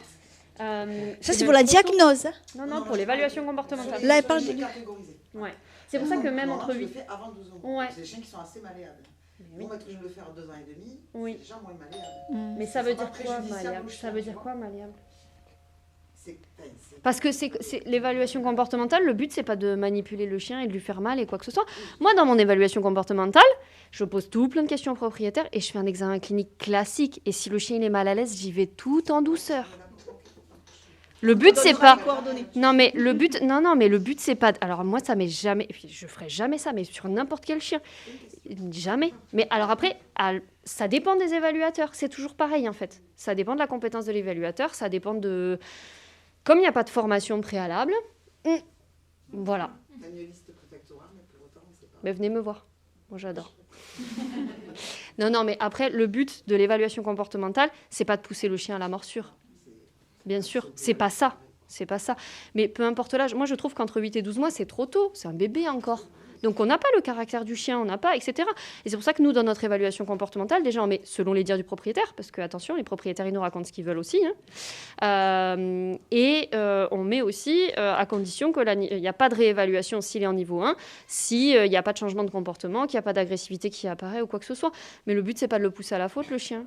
Attention. Et puis, si le chien il me grogne dessus quand il arrive dans la salle de consultation parce qu'il a peur du veto, je vais le prendre en compte et après, je vais vous poser tout plein de questions. Si vous me dites qu'à l'extérieur, il n'y a aucune agressivité, qu'il est sympa avec tout le monde, etc., et que j'arrive à faire mon examen clinique sans qu'il me bouffe la couenne, a priori, il n'y a pas de raison, quoi. Très bien. Merci beaucoup pour toutes ces précisions. Oui. Ouais. Quel est l'avenir d'un chien catégorisé qui rentre en fourrière? Puisqu'il est interdit de le céder. En première catégorie, du coup. Ouais. Bah, il peut être décatégorisé C'est si une la diagnose de race fait qu'il est trop petit, trop gros, trop maigre, voilà. Et si... Finalement, il rentre, Alors là, vous parlez des catégories 1. Ouais, Parce que catégorie 2, moi par exemple, le mien qui sort de maltraitance, c'était à la non, SPA mais de la catégorie Gary. 2, on peut les céder. Ouais. Les catégories 1, on peut pas. Mais quand ils rentrent en fourrière, c'est quoi leur avenir? Puisqu'on n'a pas le droit de les céder. Alors, ils pourraient être en famille d'accueil, mais la plupart, ils peuvent être en famille d'accueil. Mais la plupart du Il temps, va rester au refuge. Je parle que fourrière, je parle pas refuge. une fourrière, c'est 8 jours. On est bien d'accord. La fourrière, c'est 8 jours et après, il y a une régulation, c'est-à-dire qu'ils sont reversés dans des associations, des refuges. Mais la fourrière, c'est 8 jours, le délai légal. Oui, enfin, il y a un accord. Je gère une fourrière Ouais, intercommunale. d'accord. On n'est pas comme les SPA, fourrière et refuge. Donc le chien À ne Toulouse, passe c'est de pas la non salle plus. A à la salle B. Oui, D'accord. Donc encore faut-il avoir des refuges qui ont les capacités, enfin la place, surtout actuellement, c'est la ça, place qui sont de saturés. les accueillir. Donc Ouais. nous, on a des staffs, ça fait 1 an et demi qu'ils sont chez nous. Mhm. En fourrière. Et vous avez des accords avec des vétérinaires qui sont susceptibles de les déclasser? Oui, sauf qu'on en a certains, ils ne sont pas déclassables.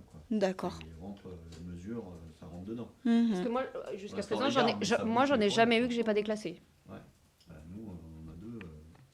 On donnera les coordonnées de Céane. Alors peut-être, hein, ça pourrait arriver qu'il rentre parfaitement dans les mesures, mais en fait, si le chien il ressemble à un staff, il rentre pas dans l'arrêté. Les mesures, elles ont rien à voir avec les mesures d'un staff. Ils vous disent déjà que le stop est pas marqué. Vous avez déjà vu un stop pas marqué sur un chien? Ouais, c'est sûr. Sur un staff? C'est pas un bull terrier, hein, c'est un staff. Donc il a un stop Oui, sauf que nous, en tant que gestionnaire, plus large de l'avant que de l'arrière. En tant que gestionnaire, non, on fait enfin, appel aux professionnels qui sont les bien vétérinaires, sûr. les petits vétérinaires. Bien sûr. Après, Nous, peut-être c'est que les mesures, catégorisé 1, peut-être que les mesures, elles rentrent parfaitement, mais c'est très rare. Ouais. Donc après, par contre, s'il a été classé en première catégorie, bah, malheureusement, vous ne pourrez rien faire. Ouais, c'est ça. D'accord. Allez. Oui. Il nous reste 10 minutes et on a le syndrome de Noé à évoquer et puis ensuite de corriger le petit test et je suis sûre que tout le monde aura 10 sur 10 puisque vous avez tous écouté. Le syndrome de Noé, ça me donne une petite transition à faire. Combien d'animaux de compagnie un particulier peut avoir? C'est ça, jusqu'à 9, donc ça fait 8. On appelle animaux de compagnie chat, chien, nac. Dès janvier prochain, donc, puisque l'essence même de la loi, c'était de lutter contre les achats compulsifs, que ce soit réfléchi avec le délai des 7 jours, il y a donc dans les animaleries, il sera interdit de vendre chats, chiens, lapins, furets, c'est-à-dire que les cochons d'Inde et les poissons et les oiseaux peuvent toujours y aller. Alors, le syndrome de Noé, c'est toujours un peu compliqué. Ça peut être un particulier, ça peut être une association, ça peut être... en fait, c'est... Hop, la définition, on y va. Il y a 3 critères. Donc, c'est quand les personnes touchées hébergent plus d'animaux que la moyenne. Donc, on est d'accord, c'est jusqu'à 9 par particulier. Mais il y a aussi, comme on l'a vu tout à l'heure, les conditions de détention, c'est-à-dire 5 mètres carrés par chien et 2 mètres carrés par chat. Non, on est sur 9. Enfin, jusqu'à 9. Après, sinon... Ah, pardon, oui, c'est 2 mètres carrés. Moi, j'ai 2. Enfin, là, j'avais vu ça avec Marie-Christine. C'était 2. Voilà, mais peut-être autant pour moi si ça change. Bah oui, ah non, mais ce serait moi, je mettrais 10, hein, même plus, mais bon. J'avais une question du refuge qui a visio. Oui. On parlait d'une niche obligatoire. Oui, un abri. Par chien. Oui. Ah non, pardon. Oui, la question, non.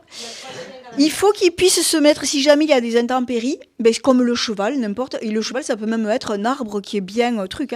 Hein. C'est que l'animal puisse se mettre à l'abri des intempéries, des 4 vents. Donc une tôle et voilà, mais il faut qu'il pas à tour de rôle, hein, voilà, en même temps. Mais si c'est une grande niche où ils peuvent y aller tous les 3, c'est bon. Hein. Elles ne parviennent plus à assurer les conditions de bien-être. Alors là, bon, voilà, c'était un signalement que j'ai fait, enfin une enquête où j'étais sur Colomiers. Et en fait, on voit bien que la personne est dépassée par la situation. 3 ans après, on y est revenu, il y en avait autant. Et pour elle, j'ai enlevé ses bébés. Enfin, elle a fait tous les commissariats de Toulouse pour porter plainte contre moi. Ça va, les collègues me connaissent. C'est pareil, les chats, c'est Ouais, tout à fait. Alors, 9 pour les chiens, parce qu'en plus, il y a les 200 mètres par rapport à l'éloignement des habitations, par rapport à la nuisance sonore. Ça, c'est encore autre chose. Mais sinon, en effet, sinon on passe à un élevage. Elles sont vraiment attachées à leurs animaux. Oui, pour eux, c'est voilà, leur bébé. Elles les aiment. Mais dans tous les signalements que l'on fait, quand on va chez les gens, même les gens qui les frappent, j'ai jamais entendu, je l'aime pas. C'est toujours, mais je l'aime. Vous savez, oui, on rentre pas sur ce, je n'en doute pas, on rentre pas sur ce terrain-là. Par contre, c'est pas conforme à la loi. Et moi, je suis juste là pour faire mon taf. Et elles veulent pas s'en séparer. Une difficulté même à évaluer le nombre d'animaux hébergés. Parfois, certains sont morts, mais elles n'ont pas forcément conscience.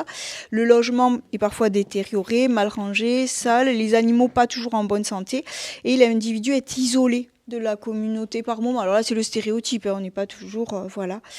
Et il insiste comme quoi ils sont tous heureux et en bonne santé, même si certains ne réagissent plus.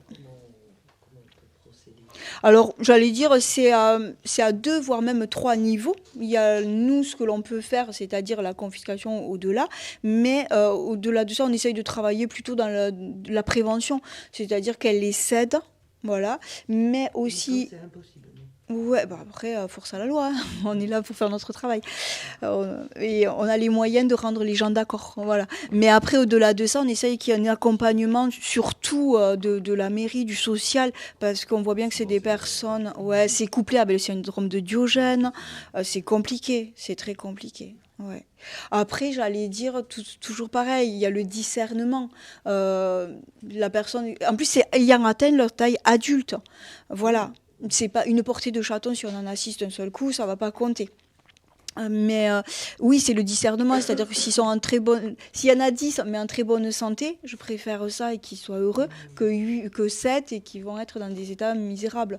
Là, sur la photo, ils vivaient là-dedans. Elle les oubliait dans les cages. Voilà. Donc 2 étaient déjà morts quand nous sommes arrivés. Et, voilà. Et c'est le jardin que l'on voit vu sur le paysage. Voilà. Les conditions de cession, on les a vues, et le fameux certificat de cession. On est pile dans les temps pour corriger le petit test, et puis après discuter entre nous si vous voulez bien, et puis partager le moment de convivialité, et n'oubliez pas nos super goodies. Alors, le petit test. Ouais, je peux le faire en même temps. Merci. Allez, on va voir si tout le monde a tout bien écouté.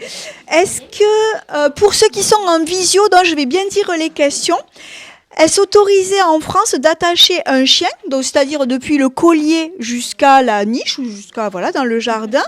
Alors la réponse A, oui, si le chien a atteint sa taille adulte et que la longueur de l'attache fait minimum 3 mètres. La réponse B, oui, si la longueur de la corde est égale ou supérieure à 7 mètres. Et la réponse C, c'est non, c'est interdit et donc j'ai droit de prendre le chien. Exactement, 1A. Le 2, le délit de sévice grave, acte de cruauté, c'est-à-dire donner des coups de poing, coups de pied. C'est 2 ans, donc la peine encourue est de 2 ans 30 000, 3 ans 45 000 ou 5 ans et 75 000. Exactement, c'est 3 ans et 45 000. Et si ça entraîne la mort, alors on sera sur le C. La peine complémentaire qu'une asso peut suggérer en se constituant partie civile. 2 ans de prison supplémentaire pour l'auteur. Il y a des choses que l'on rêve, qui sont du domaine du fantasme, donc je me suis éclatée quand j'ai fait le test. Des heures de tige dans des travaux d'intérêt généraux au sein d'un refuge animalier, ou la confiscation de l'animal et l'interdiction définitive d'en détenir. C'est la C, exactement. Le vaccin contre la rage est obligatoire pour tous les animaux domestiques, pour tous les chiens ou seulement pour les chiens de catégorie 1 et 2. Exactement, donc ce sera la C. Que puis-je faire si je suis témoin donc d'un animal en souffrance dans un véhicule stationné au soleil? C'est compliqué de l'imaginer aujourd'hui puisqu'il fait 0 degré, mais on va se projeter 6 mois avant. Donc je ne peux rien faire, je serai accusée de dégradation sur le véhicule. Le B, je recherche le propriétaire, je m'entoure de témoins, je prends des photos, des preuves, j'appelle le 17. Et si l'animal est en grande détresse, j'ai droit de casser la vitre en vertu de l'état de nécessité. Je contacte une asso pour qu'elle puisse porter plainte pour cruauté animale. Et sinon, le C, c'est je casse la vitre, je prends l'animal pour l'amener chez le vétérinaire et je ne le rends pas au propriétaire. Ça s'appelle un vol et c'est un délit. Donc ce sera le B et surtout pas le C, puisque sinon ça constitue un délit. La question 6 est la dernière. Quelle est la peine encourue si un chien n'a pas de niche pour s'abriter? Ce n'est pas une obligation ni prévue par la loi. Le A. Le B, la peine encourue 2 ans et 30 000. Et sinon le C, la peine encourue c'est 750 € d'amende, c'est une contravention. Ce sera le C. Merci à tous, vraiment. S'il y a des questions, on peut y répondre en bilatéral ou discuter dans la salle. Reprenez un petit café si vous souhaitez et n'oubliez pas nos goodies. Merci à tous.